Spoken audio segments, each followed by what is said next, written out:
Bom dia a todos vocês, muita paz no Senhor Jesus, que Ele nos abençoe hoje e sempre, pedindo a sua proteção e pedindo também sabedoria para aprender a palavra de Deus corretamente.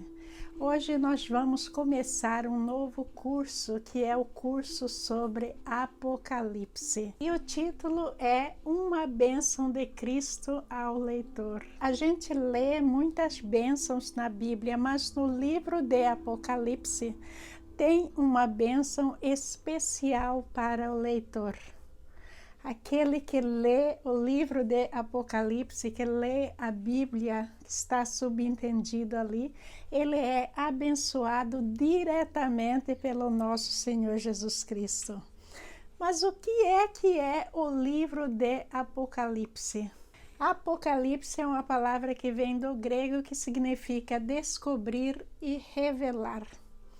Então, o ser humano vai descobrir algo sobre a revelação de Cristo sobre a sua segunda vinda.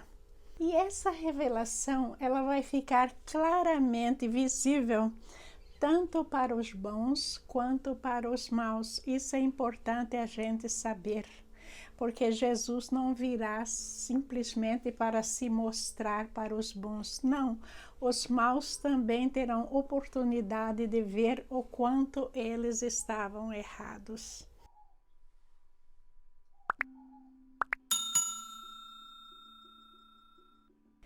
O livro de Apocalipse foi escrito pelo apóstolo João e ele está direcionado às 7 igrejas da Ásia Menor, que hoje elas estão localizadas na Turquia. Nós vamos ver no decorrer do livro sobre essas 7 igrejas. Esse livro também ele é direcionado para aqueles que foram perseguidos por causa do cristianismo. Então Jesus está dando a eles um reforço a mais, um encorajamento para continuar a luta e para aguardar com muita esperança o dia do seu retorno. O livro de Apocalipse vai mostrar um Jesus Cristo totalmente diferente do Jesus Cristo que nós conhecemos no passado. Porque o Jesus Cristo do passado, ele veio como o Cordeiro de Deus, uma criatura muito dócil, uma criatura que aceitou tudo que aquelas pessoas diabólicas, aqueles sacerdotes horríveis fizeram com ele. Os levaram à cruz, o crucificaram, bateram, chibatearam e o humilharam de tal maneira que é até impossível da gente compreender. Mas veja que esse Jesus Cristo é um Jesus Cristo lá do passado, o Jesus Cordeiro de Deus. Agora nós vamos ver um Jesus Cristo que vai mostrar aqui no livro de Apocalipse, o Jesus Cristo que virá na sua glória para o planeta Terra. Ele virá e manifestará todo o seu poder sobre a sua igreja. E haverá uma separação muito grande no dia em que Jesus vier, porque as falsas religiões, os falsos profetas, as falsas igrejas que tem por aí, os falsos cristãos, todos esses vão ser eliminados da face da terra, juntamente com o Satanás. Todos eles vão ser eliminados. Por quê? Porque Jesus Cristo vai estabelecer o seu reino aqui. E para estabelecer o reino de Cristo aqui na terra, tem que haver uma limpeza total. Leitura de Apocalipse, capítulo 1, versículos de 1 a 8. Revelação de Jesus Cristo, que Deus lhe deu para mostrar aos seus servos o que em breve há de acontecer. Ele enviou seu anjo para torná-la conhecida ao seu servo João, que dá testemunho de tudo o que viu, isto é, a palavra de Deus e o testemunho de Jesus Cristo. Feliz aquele que lê as palavras desta profecia, e felizes aqueles que ouvem e guardam o que nela está escrito, porque o tempo está próximo. João às 7 igrejas da província da Ásia. A vocês, graça e paz da parte daquele que é, que era e que há de vir, dos 7 Espíritos que estão diante do seu trono, e de Jesus Cristo, que é a testemunha fiel, o primogênito dentre os mortos e o soberano dos reis da terra. Ele nos ama e nos libertou dos nossos pecados por meio do seu sangue. E nos constituiu reino e sacerdotes para servir a seu Deus e Pai. A ele sejam glória e poder para todos sempre. Amém.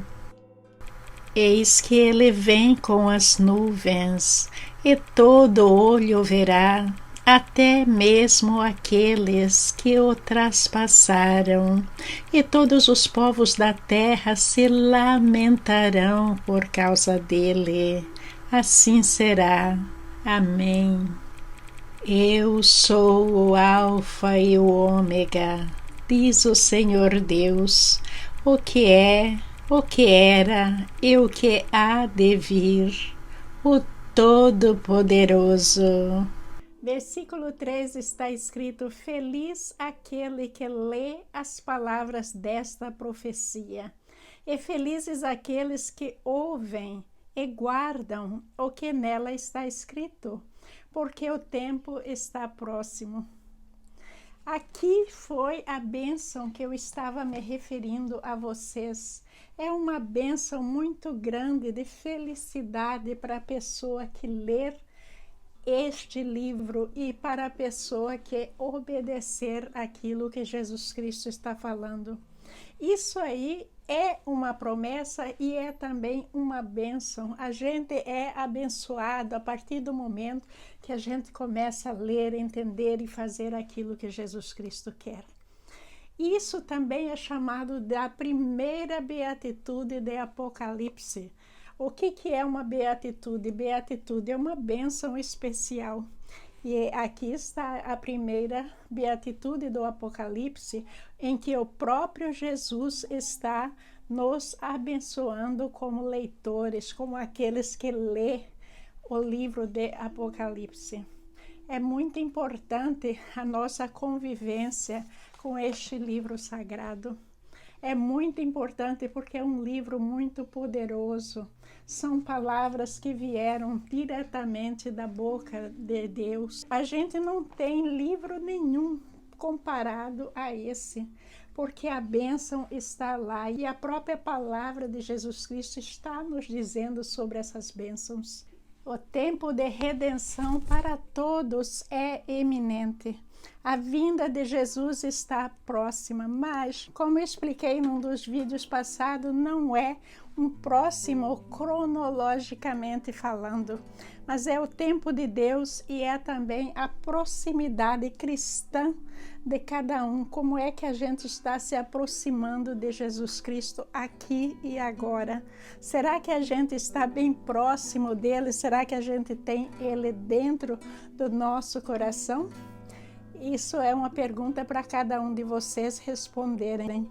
Agora, aqueles que pensam cronologicamente, Jesus está falando, já tem 2000 anos, que ele está falando que a vinda dele está próxima, mas ele não vem.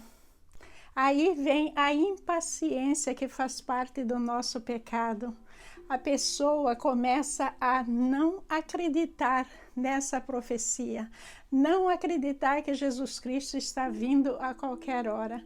E o que é que ele começa a fazer? Ele começa a desobedecer a Deus, começa a agir por conta própria, tomar as suas próprias decisões, deixando Jesus Cristo do lado, deixando tudo o que ele ensinou do lado, mas vivendo o seu eu.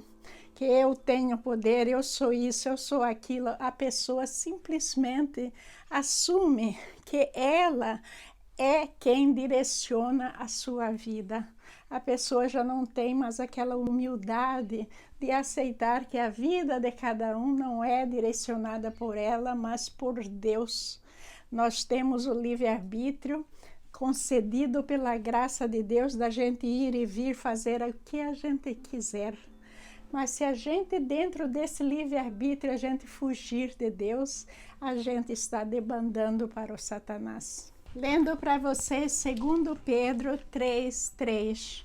Acima de tudo, quero alertá-los de que nos últimos dias surgirão escarnecedores que zombarão da verdade e seguirão os próprios desejos. 3:4. Dizendo: o que houve com a promessa de que ele voltaria? Desde antes do tempo de nossos antepassados, tudo permanece igual, como desde a criação do mundo. 2 Pedro 3, 5 e 6. Eles esqueceram deliberadamente que Deus, por sua palavra, há muito tempo criou os céus e a terra seca, que fez surgir em meio às águas. Depois, com a água, destruiu todo o mundo antigo no dilúvio. 2 Pedro 3, 8. Logo, amados, não se esqueçam disto. Para o Senhor, um dia é como 1000 anos, e 1000 anos é como um dia. Então, mais uma vez, vocês ouviram sobre esses incrédulos, sobre o tempo de Deus. E aí, se a gente for no versículo 4, João vai saudar as 7 igrejas. João, as 7 igrejas da província da Ásia, a vocês graça, paz, da parte daquele que é, que era e que há de vir, dos 7 espíritos que estão diante do seu trono. Essas 7 igrejas eu anotei aqui que são Éfeso, Esmirna, Pérgamo, Tiatira, Sardes, Filadélfia e Laodiceia. Essas 7 igrejas foram as igrejas chaves para a propagação da Boa Nova. Nós estamos estudando no livro de Atos, o apóstolo Paulo passando por essas igrejas. E daí sobre os 7 espíritos. Nós já vimos também na profecia ele descrevendo um candelabro com 7 lâmpadas. Esse candelabro é uma descrição do Espírito Santo. E o próprio livro de Apocalipse está nos dizendo que Deus possui 7 espíritos. Zacarias 4:2. O que você vê agora? Ele perguntou. Respondi. Vejo um candelabro de ouro maciço com uma vasilha de azeite em cima. Ao redor da vasilha, 7 lâmpadas, e cada lâmpada tem 7 tubos com pavios. Aí está a profecia de Zacarias. Do trono saíram relâmpagos, estrondos e trovões, e na frente dele havia 7 tochas com chamas ardentes, que são os 7 Espíritos de Deus. O número 7 simboliza as coisas completas. E o apóstolo João, ele está falando sobre isso porque ele está se identificando com Deus de uma maneira completa. De uma maneira que para nós é muito difícil de imaginar um ser com 7 espíritos, mas é isso que a palavra de Deus está dizendo. Nós, na nossa arrogância, achamos que nós possuímos isto, aquilo, nós queremos bens e mais bens aqui na terra. Por quê? Porque nós estamos muito ligados à lei humana. Isso é errado? Não, não é errado. Mas só que nós vamos ver que o primogênito de Deus é Jesus Cristo. Nós já discutimos que Jesus Cristo não é um ser criado como foi criado o ser humano, mas que ele, como Deus criador de todo o universo, ele tem o direito de progenitura sobre a terra e sobre tudo o que nela há. Leitura de Salmos 89, 27. Darei a ele os privilégios de filho mais velho, e ele será o rei mais poderoso da terra. Esse é o poder de nosso Senhor Jesus Cristo. Então, na realidade, tudo que nós possuímos aqui na terra é algo emprestado para nós. É algo que a gente está usufruindo por algum tempo, aí a gente vai passando para frente para as pessoas da nossa família. Por quê? Porque um dia tudo isso vai retornar ao Pai. No momento certo, ninguém vai possuir nada. A gente tem que pensar muito sobre a nossa ganância, porque na realidade não tem um propósito, não tem um final, porque tudo vai se acabar, tudo vai voltar ao Pai. Então, por que tanta ganância? E aí a gente volta mais uma vez na parte do nosso materialismo. A gente quer se sentir seguro, o que não é errado. Mas tudo que passa aquela linha de equilíbrio em que entra a ganância, e já não é uma coisa abençoada por Deus, e nós temos que tomar muito cuidado com isso. E quando Jesus voltar, os mortos levantarão das sepulturas. Mas mesmo assim, eles estarão levantando num corpo glorificado, mas eles não terão posse de nada, nem da sepultura onde eles estavam. Isso é importante saber. Leitura de Colossenses 1:15. O Filho é a imagem do Deus invisível e é supremo sobre toda a criação. Toda, sem exceção, bons, maus, tudo é de Deus. E no versículo 6 está dizendo: e nos constituiu reino e sacerdotes para servir o seu Deus e Pai.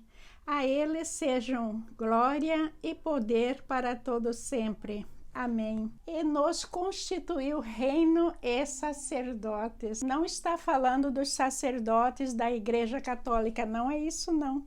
É que todas as pessoas que creem em Deus, todas as pessoas que são pescadores para o Pai, que é o que cada cristão deve ser, um influenciando o outro para levar para o Pai. A obra sacerdotal não é apenas para aqueles que estão lá na igreja, mas para todos. Para Deus, todos nós, puros, seremos considerados seus sacerdotes. E o seu reino estará reservado para todos nós que mantivermos a pureza, que sermos obedientes, seremos abençoados eternamente para viver no reino de Deus. Amém. O versículo 7 é muito importante porque dá a descrição da chegada de Jesus e diz: eis que ele vem com as nuvens e todo olho o verá, até mesmo aqueles que o traspassaram, e todos os povos da terra se lamentarão por causa dele. Assim será. Amém. Gente, aí está a vinda gloriosa de nosso Senhor Jesus Cristo. Então, toda criatura aqui na terra o verá, os pecadores e os santos. Aí nós vemos que haverá esse lamento.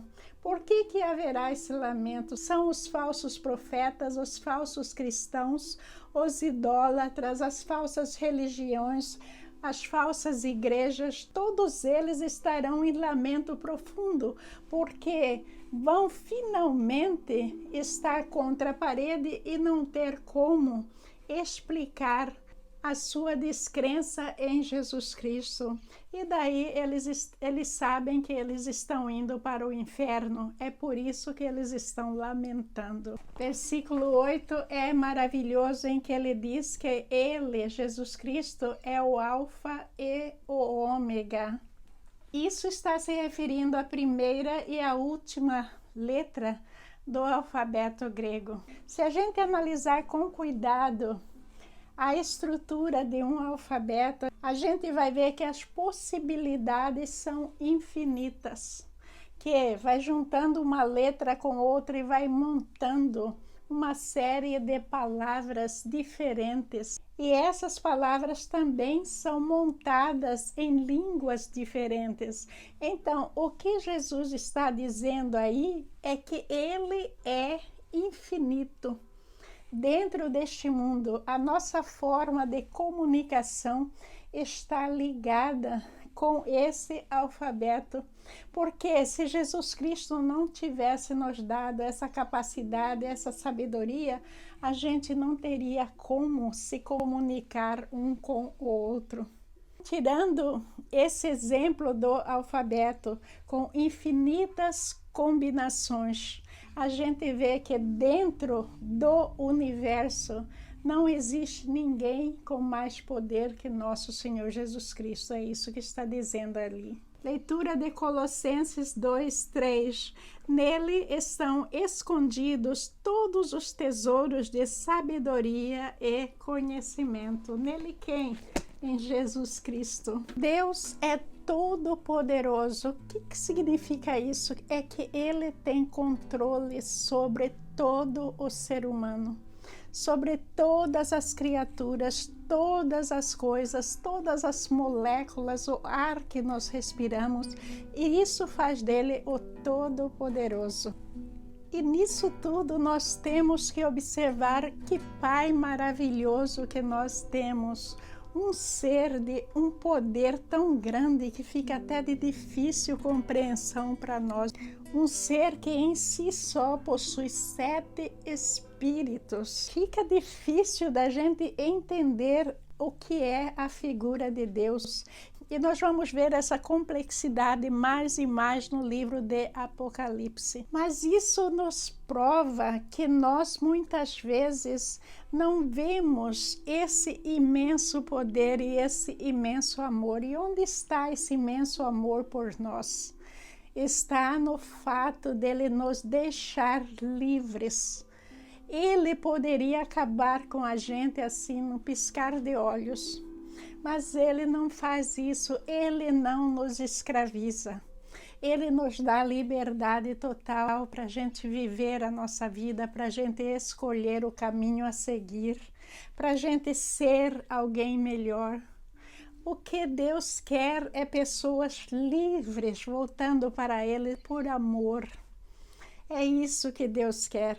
Agora, essa bondade não é infinita, vai ter o dia de acerto de contas, o dia da ira do Senhor, é o dia que Ele vai lidar com os desobedientes, o dia que Ele vai lidar com os falsos profetas, com os idólatras, com as pessoas que não ouviram, com as pessoas que leem o livro, mas não acreditam que Jesus vai voltar.